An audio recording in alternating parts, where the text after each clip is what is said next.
Hello, I'm that Spearhead guy, and thank you very much for the warm reception to these commentary videos on my channel. I'm aware that most of you expect machinima and similar content, but trust me when I say that doing this enables me to be much more active, less creatively drained, and happier with the channel overall. Plus, everything earned is going towards something, so watching me prattle on about Halo or other topics is helping me much more than you realize, so thank you again. Anyway, quite recently, I dropped a little video about what I would like to see in Halo Infinite, and unsurprisingly, you all had a lot to say on that subject too. In hindsight, I do wish I had made the list longer, but I'm here to correct that with another video where I add to that list. So, without further delay, here's 4 more things that I would like to see in Halo Infinite. Number 1. Better player customization.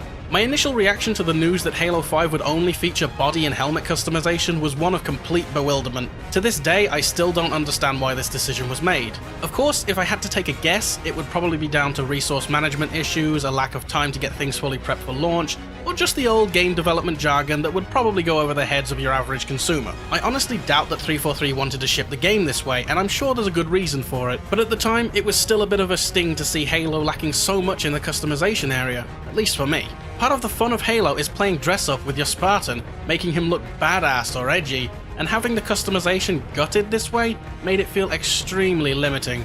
But Spearhead, Halo 5 has the most unique armor sets of any other Halo game out there! Your noise hole just doesn't know when to quit. I agree to an extent. It's not exactly a secret that I see the Halo 4 and 5 art style to be over-designed or unappealing to look at, but that doesn't really play into this, or at least not by a lot. The problem with my cynical brain is that I look at this menu featuring plenty of sets and all I can think of is that most of these were added to get tossed into the rec pool. I get the feeling that I'm not alone in this sentiment either, especially when it came to criticism of the rec system itself, but that's another topic. If you were an avid Halo 3 player back in 2007, you could probably name all of these armor pieces just by looking at them. To me, that's because these armor pieces were simple yet effective designs that weren't overdone and fit in nicely with the world that they represent. Compare that to Halo 5's numerous sets and I struggle to name any save for a select few. Each set that I look at in Halo 5 seems eerily similar to the last in some way, and the multiple versions of the same armor sets scattered around due to various rarity levels make the armor pool seem just that little bit less unique. Even by comparing armor sets in Halo Reach and Halo 4, I still struggle with this issue, and as time went on, this only got worse. Some sets in Halo Reach I struggle to remember, and in Halo 4 I have the same problem, but it's not as bad as Halo 5. But I believe a few simple solutions could fix these problems. Though it isn't directly tied to the armor customization itself, the user interface for the customization screen in Halo 5 is very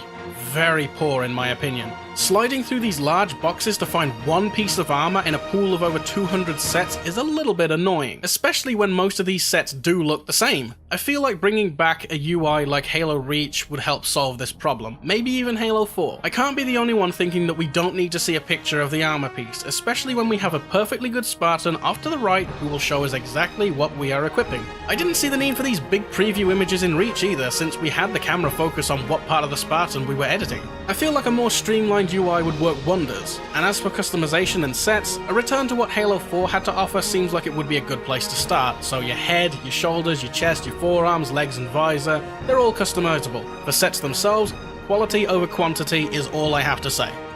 Number 2. A classic themed soundtrack. Before I talk about this, I want to state for the record that I believe Martin O'Donnell and Michael Salvatore's music is incredibly difficult to replicate. Even if the song is the exact same, something isn't quite right and it just does not have their magic. But Neil Davidge, Tom Salter, and Kazuma Janucci and every other talented composer who worked on Halo since O'Donnell and Salvatore's departure have done amazing work in both replicating and composing original pieces for Halo. I feel like I just butchered Kazuma's name, I'm sorry if I did. Some of the music since 2012 has been a hit or a miss for me, but the majority has been great. Davidge did great work with Halo 4 soundtrack, and even though it lacked the original Halo theme, it was unique to the Forerunner setting and felt almost like Davidge was composing purely for those areas of the game. And Kazuma's editions of 117, Lasky's theme, and the remake of Never Forget were amazing. But despite the return of the classic theme that we all know and love, I found Halo 5 soundtrack to be mostly the same. Don't get me wrong, Halo 5 has some brilliant tracks. A few personal favourites would be Scavengers, The Trials, and Blue Team, but the remaining tracks, particularly the ones that play during missions and action moments in cinematics, felt really similar to the point where I could barely tell when one track ends and a new one begins. That doesn't necessarily mean the music is bad, far from it. I think that if we had this soundtrack in any other game, it would easily be up there with the big boys, but for Halo, I don't know, something seemed really off about it. Two composers that I feel were excellent at capturing that ambient Halo feel in the games are Stephen Rippey, the original composer for Halo Wars 1, and Tom Salter, who composed the soundtracks to Spartan Strike and Spartan Assault, as well as contributed to Halo CE Anniversary and Halo 2 Anniversary. In my opinion, both Salter and Rippey would be good choices to make a more original style soundtrack with the same themes as O'Donnell and Salvatore. Halo used to have an aura of mystery surrounding it, but the time that Halo 5 came around, I felt like those ambient tracks you heard wandering through the Forerunner ruins and tunnels disappeared entirely, only to be replaced with something that does sound good, but doesn't really fit in. In an ideal world, I would beg 343 to hire Marty's talents for Infinite, and with speculation and meetings going on with old school Halo developers who regularly contribute to 343, this could be a thing that happens. I won't hold my breath for it, but I will remain hopeful that whoever the new composer is fully understands the universe that they are helped bringing to life with the vibrant sounds, because after all, a Halo soundtrack is far more than just monks and piano. Number 3. A better theatre mode, and campaign theatre.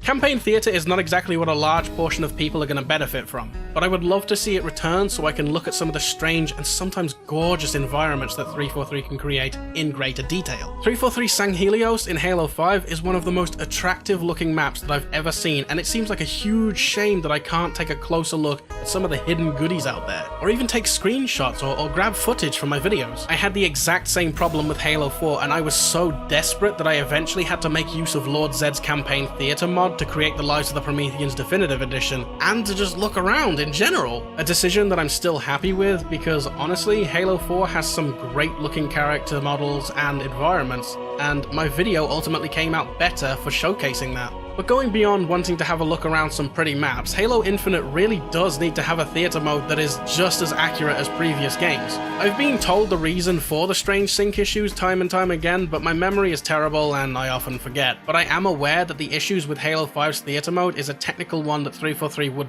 really have trouble fixing. I realise from a place of ignorance simply stating just do it like Bungie did with Halo 3 is something a real developer would laugh at, because I don't believe for 1 second that the original Halo 3 theatre mode was an easy feat to accomplish. And I'm sure that sacrifices were made in development to make sure it came out as well as it did. But I do know that the theatre mode with inconsistent aiming, delays, strange glitches like the one where you're apparently running backwards, and the desync issues are serious problems that should not be allowed to continue with Halo Infinite. If Infinite does indeed offer a theatre mode, that is. Which I hope it does, because with the return of split screen and the promising visuals, I would like to make some videos in Halo Infinite, please!